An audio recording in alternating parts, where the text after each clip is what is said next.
Hello guys. Welcome back to my channel.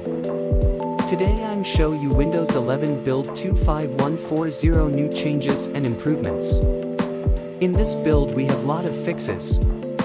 Starting with input, Microsoft fixed language, hotkeys and supported text-to-speech.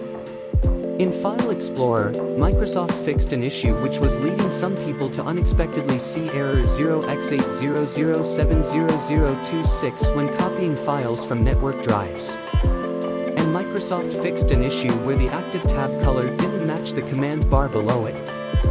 Also Microsoft fixed an issue where dragging to rearrange tabs wasn't working sometimes. And also Microsoft fixed an issue which could cause artifacts in the Windows thumbnail preview in the taskbar if File Explorer was maximized and you used Win+M to minimize it. In the settings, if you go to rename a drive label in System A Storage, Disks and Volumes, the current drive name will now be pre-populated in the dialog. In the Task Manager, Microsoft fixed a crash that could happen when switching modes in pages other than the Processes page. Also Microsoft made a small adjustment to the intensity of the colors used in the heat map on the Processes page.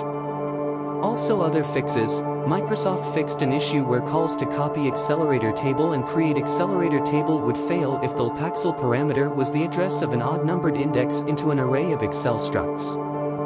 And Microsoft fixed an issue with x64 emulation on ARM64 which could result in certain apps crashing on launch with error code 0xC0000409. And also Microsoft fixed an issue causing audio to stop playing in certain apps after a minute. Thanks for watching. See you later.